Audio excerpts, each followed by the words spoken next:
Imagine collecting 3 full-time paychecks while only working about 40 hours a week. It sounds like a glitch in the matrix, but for a growing number of people, it's just Tuesday. Welcome to the poly-employment revolution, also known online as overemployment. This isn't about running a side hustle or picking up shifts after your 9 to 5. This is something very different.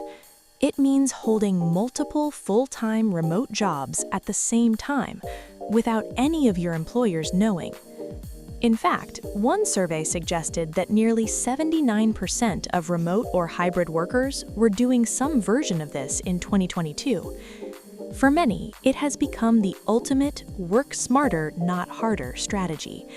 And today, we're breaking down the ideas behind how people make it work. Let's start with a simple truth. The old career model isn't working the way it used to. For decades, the promise was simple.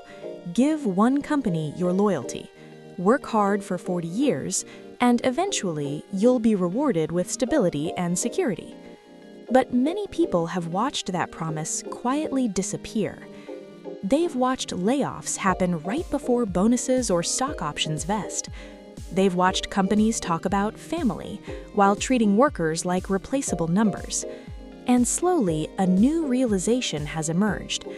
Most jobs don't truly pay us for our time. They pay us for outputs that simply happen to resemble time. Meanwhile, inflation continues to rise.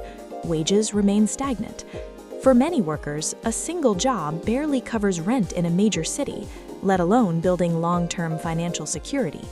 So the old social contract feels broken. Companies increasingly view employees as expendable, and in response, some workers have started viewing companies differently too. Not as lifelong employers, but as clients in what is essentially a personal business of one. So the question becomes simple. How do people actually manage multiple jobs without burning out or losing control? The first idea is leverage. In today's world, the biggest leverage isn't just remote work, it's artificial intelligence. For many workers, AI has quietly become a private workforce. Meeting tools can automatically join calls, record discussions, and summarize action items. Email drafts, reports, and documentation can be generated in seconds. Code can be reviewed, rewritten, or debugged almost instantly. Instead of doing every task manually, people are learning to direct intelligence rather than perform every step themselves. The key shift is subtle but powerful. Stop thinking like a doer, start thinking like a director of systems. And interestingly, most people practicing this approach keep it quiet. They don't preach about AI in meetings. They simply say, "Yes, I can handle that." And then the tools do most of the heavy lifting behind the scenes. The second idea is privacy.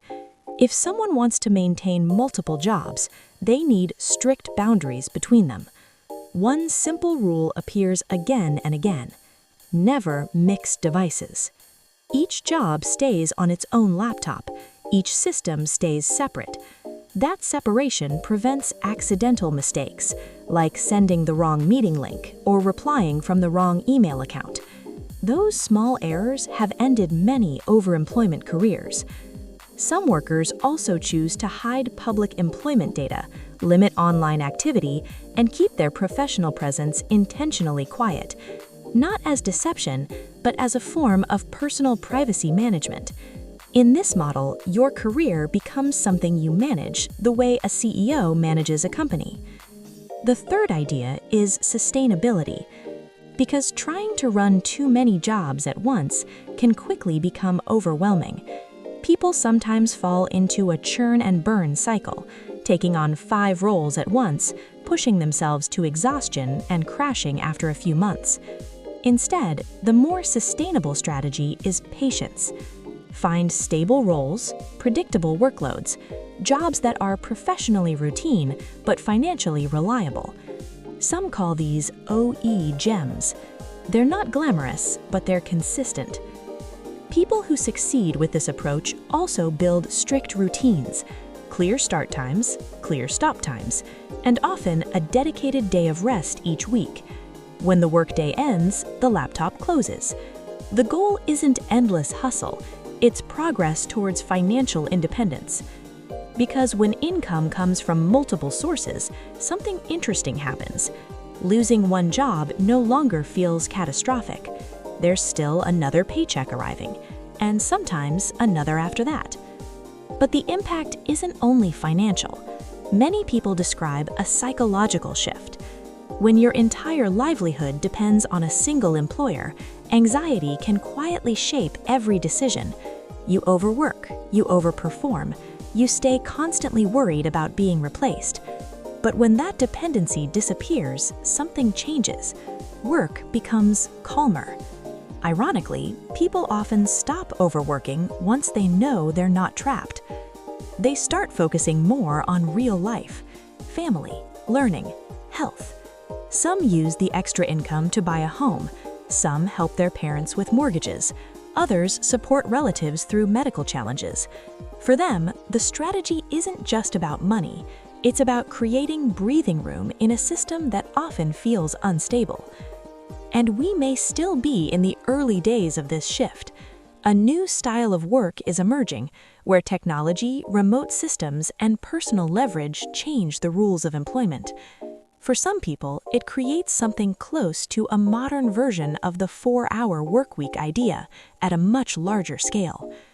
Of course, everyone is still figuring it out as they go.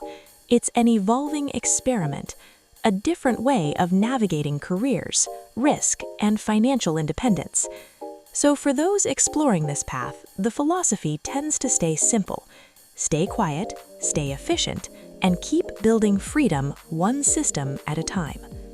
We'll see you in the next one.